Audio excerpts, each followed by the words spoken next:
Xin chào các bạn. Hôm nay Hà Thanh tiếp tục kể 5 câu chuyện ngắn về cuộc sống. Mời các bạn cùng nghe.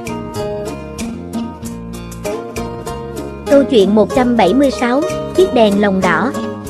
Ngày xưa, trong một ngôi làng nhỏ ở chân núi, có một người đàn ông tên Lâm. Anh sống bằng nghề làm đèn lồng, nổi tiếng với những chiếc đèn lồng đỏ tươi được vẽ hoa văn tinh tế và tỉ mỉ. Từng đường nét trên đèn lồng của anh sắc sảo, không ai trong làng có thể sánh kịp. Nhưng vì quá yêu nghề, Lâm lại rất khắt khe với bản thân, luôn ám ảnh bởi việc phải hoàn thiện mọi chiếc đèn một cách hoàn hảo. Một ngày, quan trong vùng nghe danh tiếng của Lâm và quyết định đến đặt hàng cho lễ hội mùa thu sắp tới. Ông muốn có 30 chiếc đèn lồng đỏ thắm, mỗi chiếc đều phải hoàn mỹ để treo trong đền thờ linh thiêng. Đó là một vinh dự lớn, nhưng cũng là áp lực chưa từng có với Lâm. Anh thức đêm miệt mài làm việc, từng nét vẽ, từng mối chỉ đều dồn hết tâm huyết. Nhưng khi gần đến ngày giao hàng, Lâm phát hiện một trong những chiếc đèn có một vết nứt nhỏ gần như không thể thấy được bằng mắt thường. Đắn đo và lo lắng, Lâm tự hỏi liệu có nên nói với quan về vết nứt này hay không. Anh sợ rằng nếu tiết lộ, quan sẽ hủy đơn hàng và danh tiếng của anh sẽ bị hủy hoại. Nhưng đồng thời, anh cũng không thể dối lòng mình khi biết chiếc đèn không hoàn hảo. Cuối cùng, Lâm quyết định thành thật. Ngày hôm đó, khi giao đèn, anh cúi đầu, thú nhận với quan về chiếc đèn bị nứt. Anh nói, thưa quan, tôi đã cố gắng hết sức, nhưng chiếc đèn này có một vết nứt nhỏ. Tôi không thể giao nó mà không nói rõ điều này với ngài. Tôi sẽ làm lại chiếc đèn khác nếu ngài không hài lòng. Quan lặng im, rồi bước đến chiếc đèn lồng và ngắm nghía nó. Vết nứt nhỏ nằm ở một góc, phải nhìn rất kỹ mới thấy. Quan mỉm cười, nhìn vào Lâm và nói, lòng trung thực của anh còn đáng quý hơn cả sự hoàn hảo. Một người thợ biết thẳng thắn và chân thành như vậy, đáng được kính trọng hơn cả người làm ra những chiếc đèn lồng không tì vết. Lâm thở phào nhẹ nhõm và cảm thấy một sự bình yên lạ lùng trong lòng. Từ đó, danh tiếng về lòng trung thực của anh lan xa, và ai cũng tìm đến anh không chỉ vì những chiếc đèn đẹp, mà còn vì lòng tin cậy vào người thợ biết giữ đạo đức nghề. Bài học, trung thực là điều giúp ta xây dựng sự tin tưởng và tôn trọng từ người khác. Sự thẳng thắn và chân thành, đôi khi dù chỉ trong những điều nhỏ bé, cũng có thể mang lại giá trị lớn hơn cả những gì hoàn hảo bề ngoài.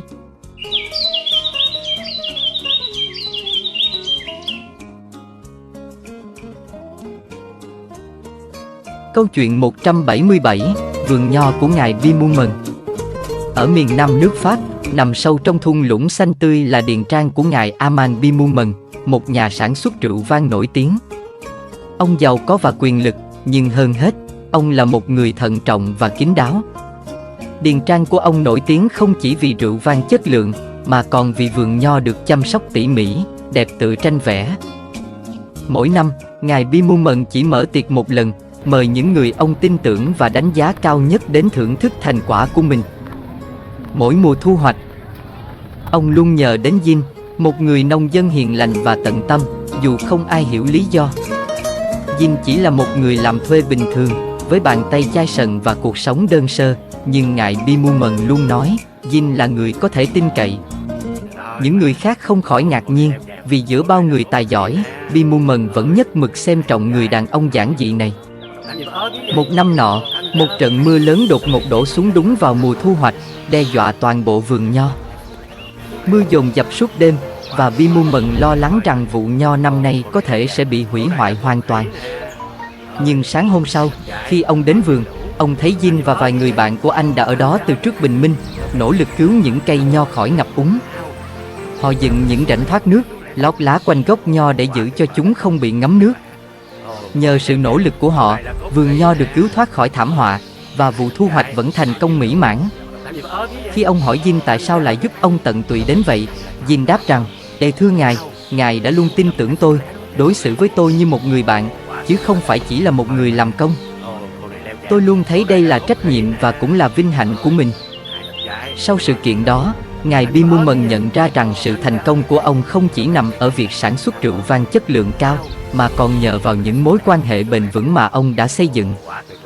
Không phải tiền bạc, mà chính sự chân thành và sự tin tưởng giúp ông kết nối với những con người trung thành và tận tâm như Jin.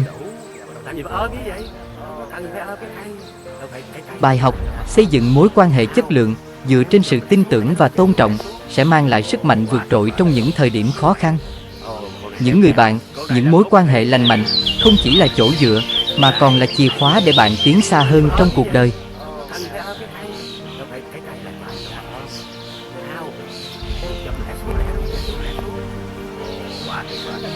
Câu chuyện 178, bức họa trong đêm. Tại một thị trấn nhỏ ở Ý, có một họa sĩ trẻ tên là Luca, sống và làm việc trong căn gác xếp cũ kỹ, bên dưới ánh đèn mờ ảo của những ngọn đèn phố cổ. Luca có tài năng thiên bẩm, nhưng anh luôn nghi ngờ bản thân, cảm thấy tranh mình không đủ đẹp để sánh vai với những bức họa trứ danh treo tại bảo tàng lớn. Mỗi khi hoàn thành một bức tranh, anh lại giấu nó đi, sợ rằng mọi người sẽ chê bai. Mỗi tối, Luca thường đi dạo quanh quảng trường, nơi những nghệ sĩ khác bày bán tranh và tác phẩm của mình. Anh ao ước một ngày nào đó cũng được mọi người chiêm ngưỡng tranh của mình, nhưng nỗi sợ thất bại khiến anh không dám bước ra khỏi vùng an toàn. Người dân thị trấn bắt đầu gọi anh là người nghệ sĩ trong bóng tối, một người với tài năng ai cũng đồn đại, nhưng chưa ai từng được chiêm ngưỡng. Một đêm nọ, trong lúc Luca đang ngồi rẽ bên khung cửa sổ, có một tiếng gõ cửa vang lên. Đó là bà Maria, một nghệ sĩ già nổi tiếng trong vùng, người đã từng được mệnh danh là bậc thầy hội họa. Bà đã nghe về Luca và những bức tranh của anh từ lâu, nhưng chưa bao giờ được xem. Bà Maria mỉm cười và nói, chàng trai trẻ, ta muốn xem tranh của con. Luca lưỡng lự, nhưng trước ánh mắt kiên định của bà, anh đưa bà vào phòng nơi những bức tranh của mình được giấu kín. Khi bà Maria ngắm nhìn từng bức tranh, từng nét vẽ đầy cảm xúc và chiều sâu, bà xúc động nhìn Luca, nói, con có biết những bức tranh này có thể làm lay động bao nhiêu người không? Nếu con không tin vào tài năng của mình, làm sao người khác có thể thấy giá trị trong đó? Câu nói ấy chạm vào tận sâu trong lòng Luca. Anh nhận ra rằng nỗi sợ thất bại đã cướp đi cơ hội được thể hiện bản thân. Và nếu anh không dám tin vào mình, không ai có thể thay anh làm điều đó. Đêm hôm đó, Luca quyết định đem những bức tranh ra quảng trường. Khi những tia nắng đầu tiên của buổi sáng chiếu xuống, người dân thị trấn trầm trồ, kinh ngạc trước những bức họa mà họ chưa từng thấy. Danh tiếng của Luca nhanh chóng lan rộng, và những bức tranh của anh được mọi người yêu mến, thậm chí còn có nhà sưu tập đến từ những thành phố lớn để mua tranh của anh.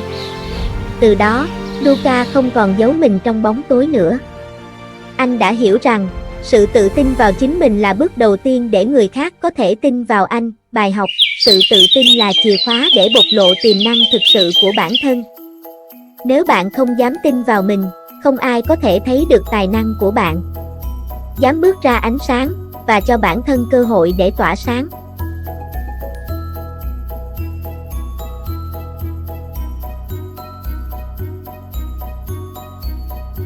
Câu chuyện 179, người đàn ông trên đồi ô ly. Tại một ngôi làng nhỏ ở miền Nam nước Ý, giữa những cánh đồng ô ly xanh mướt trải dài dưới ánh nắng vàng rực rỡ, có một người đàn ông tên là Enzo. Cả cuộc đời mình, Enzo chỉ làm một việc, chăm sóc cánh đồng ô ly của gia đình. Ông đã kế thừa cánh đồng từ cha ông, cũng như cha ông đã kế thừa từ ông nội. Đây là gia tài của gia đình ông, và với Enzo, nó là cả cuộc đời. Mỗi sáng, Enzo thức dậy từ khi trời còn tờ mờ, dành cả ngày chăm sóc từng cây ô ly một cách tỉ mỉ. Những cây ô ly xù xì, cứng cáp với gốc rễ sâu thẳm, bám chắc vào lòng đất, từng chứng kiến biết bao đời người trong gia đình ông. Nhưng Enzo luôn mang một nỗi buồn không nói ra, vì con trai ông, Marco, không muốn tiếp tục công việc trồng ô ly mà muốn theo đuổi một cuộc sống náo nhiệt ở thành phố. Một ngày, Marco trở về làng để thăm cha. Enzo dẫn Marco lên đồi, đứng giữa cánh đồng ô ly ngút ngàn dưới bầu trời rộng lớn. Ông nói với Marco, nhìn những cây ô ly này đi, chúng đã ở đây từ trước khi con sinh ra, và sẽ còn ở đây sau khi cha mất đi. Chúng là minh chứng của thời gian. Từng lớp vỏ cây là từng năm tháng mà chúng ta đã bỏ qua. Marco không hiểu ý cha, chỉ mỉm cười. Cha à, con yêu quý cánh đồng này, nhưng con không thể dành cả đời chỉ để ở đây, lặp lại những ngày như nhau. Con muốn sống một cuộc sống của riêng mình. Enzo im lặng, rồi ông nhặt một nhánh Oli trên tay, đưa cho Marco. Con biết không, từng quả Oli mất cả năm trời để lớn lên. Chúng không vội vã, nhưng mỗi giây phút chúng sống đều mang ý nghĩa, bởi chúng biết rằng thời gian không quay lại. Con có thể sống một cuộc sống của riêng con, nhưng hãy nhớ rằng thời gian cũng giống như cây Oli này, không thể lấy lại được. Hãy sống một cách khôn ngoan, bởi khi thời gian trôi qua, nó sẽ không bao giờ quay lại. Marco nhìn cha mình, như vừa hiểu ra một điều gì sâu sắc. Anh nhận ra rằng, thời gian cha anh dành cả đời để chăm sóc cánh đồng Oli không hề bị lãng phí, mà từng giây từng phút đều là minh chứng cho tình yêu và sự tận tụy của ông với những giá trị giản đơn nhưng bền vững. Ngày hôm sau, Marco trở lại thành phố, nhưng anh mang theo một nhánh Oli trong túi áo, như một lời nhắc nhở về lời cha dặn. Anh biết rằng, dù chọn đi đâu hay làm gì, anh cũng sẽ sử dụng thời gian của mình một cách khôn ngoan, không lãng phí nó vào những điều vô nghĩa. Bài học, thời gian trôi qua không thể quay lại, như cây Oli trưởng thành qua từng năm tháng.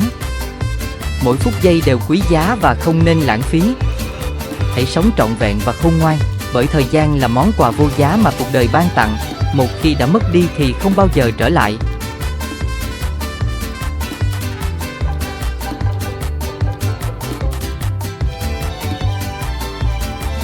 Câu chuyện 180, chiếc khăn choàng của Layla. Giữa sa mạc rộng lớn ở miền Tây Á, trong một thị trấn nhỏ nằm bên con đường tơ lụa, có một người thợ dệt tên là Layla. Bà nổi tiếng khắp vùng với những chiếc khăn choàng đẹp mê hồn, rực rỡ với hoa văn tinh xảo, được nhuộm từ những màu sắc thiên nhiên quý giá. Layla là người kiên trì, cả đời bà luôn tin vào sự ổn định và truyền thống, theo cách dệt mà mẹ bà đã dạy, không bao giờ thay đổi. Với bà, cuộc sống như vậy là an yên và hạnh phúc. Nhưng rồi một ngày, một đoàn thương nhân từ vùng đất xa xôi đến thị trấn. Họ mang theo không chỉ hàng hóa, mà còn cả những phong cách thời trang mới lạ, với màu sắc và hoa văn khác biệt. Mọi người trong thị trấn đều bị cuốn hút bởi sự mới mẻ này, và những chiếc khăn choàng của Layla dần dần không còn được ưa chuộng như trước. Layla đau lòng và tức giận, bà không hiểu tại sao mọi người lại thích thứ mới mẻ thay vì những chiếc khăn truyền thống của mình. Bà quyết định đi tìm lời khuyên từ người bạn già của mình, một nhà hiền triết tên là Hakim, sống ở rìa thị trấn. Hakim lắng nghe bà, rồi mỉm cười và nói: Layla, con đường tơ lụa không chỉ mang lại hàng hóa, mà còn mang theo sự thay đổi. Giống như dòng cát trong sa mạc luôn dịch chuyển, không ai có thể ngăn cản thời gian hay xu hướng mới. Thay vì chống lại nó, tại sao bà không thử xem sự thay đổi là cơ hội để học hỏi và sáng tạo? Layla, trong lòng còn nghi ngờ, nhưng vì sự tin tưởng vào Hakim, bà quyết định thử thay đổi. Bà dành nhiều tháng tìm hiểu các phong cách mới, học cách nhuộm những màu sắc khác lạ và sáng tạo hoa văn mới dựa trên những hình ảnh từ các vùng đất khác. Mỗi ngày, bà kết hợp truyền thống với sự hiện đại, tạo ra những chiếc khăn vừa mang nét đặc trưng của vùng đất mình, vừa có sự phá cách độc đáo. Dần dần, những chiếc khăn choàng của Layla trở nên nổi tiếng hơn bao giờ hết. Không chỉ người dân trong thị trấn, mà các thương nhân từ xa cũng tìm đến để mua những chiếc khăn của bà. Layla nhận ra rằng, nhờ sự thay đổi, bà đã tìm được một con đường mới, một sự sáng tạo không giới hạn. Cuối cùng, Layla hiểu rằng thay đổi không phải là điều đáng sợ, mà là cơ hội để vươn lên. Bà trở thành một người không chỉ nắm giữ truyền thống, mà còn biết biến đổi và thích nghi với thời gian. Bài học, thay đổi là điều không thể tránh khỏi trong cuộc sống. Giống như dòng cát sa mạc không ngừng dịch chuyển. Thay vì chống lại nó, hãy đón nhận và tìm kiếm cơ hội từ sự thay đổi. Sự thích nghi và sáng tạo sẽ giúp chúng ta phát triển và tiến xa hơn trong bất kỳ hoàn cảnh nào. Cảm ơn các bạn đã lắng nghe. Xin chào và hẹn gặp lại trong những câu chuyện nhỏ về cuộc sống tiếp theo nhé.